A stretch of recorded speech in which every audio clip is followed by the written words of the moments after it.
Litvanya parlamentosu Çin'in Doğu Türkistan'da Uygurlara yönelik faaliyetlerini soykırım olarak tanıdı. Litvanyalı milletvekilleri Birleşmiş Milletler'den toplama kamplarının soruşturulması çağrısında bulunmasını, Avrupa Komisyonu'ndansa Pekin'le ilişkileri gözden geçirmesini istedi.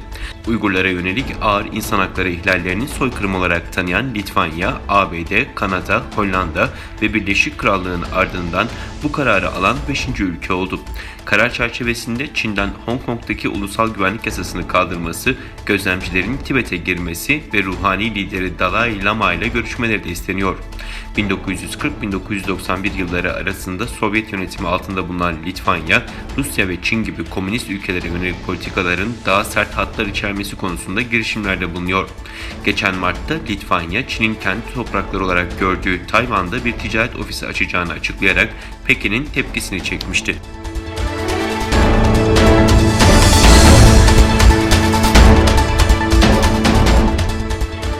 Brüksel'de yapılan Avrupa Parlamentosu Genel Kurulu oturumunda Çin'in Avrupa Birliği kurumları ve Avrupa Parlamentosu milletvekillerine karşı uyguladığı yaptırımlara ilişkin karar tasarısı oylandı. Çin'in AB'ye yönelik yaptırımlarının kınandığı tasarı 599 evet, 30 hayır ve 58 çekimser oyla kabul edildi. Karar tasarısında Çin'in uyguladığı yaptırımlar nedeniyle üzerinde Aralık ayında uzlaşı sağlanan AB-Çin yatırım anlaşmasının Avrupa Parlamentosu tarafından onaylanmayacağı belirtildi. Anlaşma onay sürecinin başlaması için öncelikle Çin'in yaptırımlarını kaldırması talep edilen tasarıda mevcut durumda AB-Çin anlaşmasının onaylanmasının mümkün olmadığına dikkat çekildi. Tasarıda Uygur Türklerine yönelik insan hakları ihlalleri nedeniyle AB'nin Çinli kişi ve kurumlara yönelik yaptırımlarına da destek verildi. Anlaşmayla AB yatırımcılarının Çin piyasalarına daha fazla erişebilmesi amaçlanıyordu. Anlaşmanın yürürlüğe girmesi için AB üyesi ülkeler ve Avrupa Parlamentosu tarafından onaylanması gerekiyordu. AB Mart ayında Çin'in Sincan Uygur Özerk Bölgesi'nde Uygur Türklerine yönelik baskılar ve insan hakları ihlalleri nedeniyle 4 Çinli yetkiliye ve bir kuruma yaptırım kararı almıştı. Çin'de misillemede bulunarak aralarında 5 Avrupa Parlamentosu milletvekilinin de yer aldığı toplam 10 kişiyle Avrupa Parlamentosu İnsan Hakları Alt Komitesi'nin de yer aldığı 4 kuruma yaptırım uygulama kararı almıştı.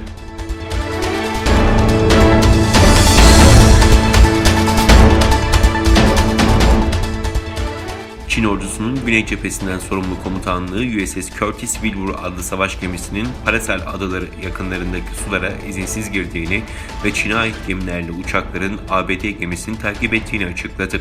Yapılan açıklamada Çin'in ABD'nin bu adımına karşı çıktığı, ABD'nin Çin'in egemenliğini ihlal ettiği ve bölgesel barış ve istikrara zarar verdiği ifade edildi. Güney Çin Denizi, ABD ve Çin'in anlaşmazlık yaşadığı pek çok konudan biri. Washington, Pekin'in kaynaklar bakımından zengin suların bazı kesimlerindeki egemenlik iddialarını tanımıyor ve uluslararası hukuka aykırı olarak nitelendiriyor.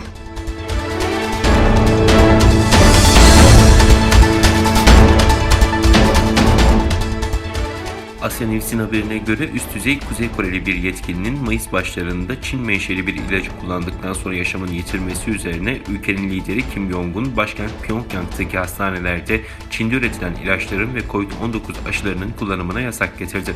Üst düzey yetkilinin ölümüne kullandığı ilacın neden olup olmadıysa kesin olarak bilinmiyor. Kuzey Koreli yetkililer ülkede henüz COVID-19 vakasına rastlanmadığını iddia ederken söz konusu iddianın doğruluğu uluslararası örgütler ve bilim camiası tarafından sorgulanıyor.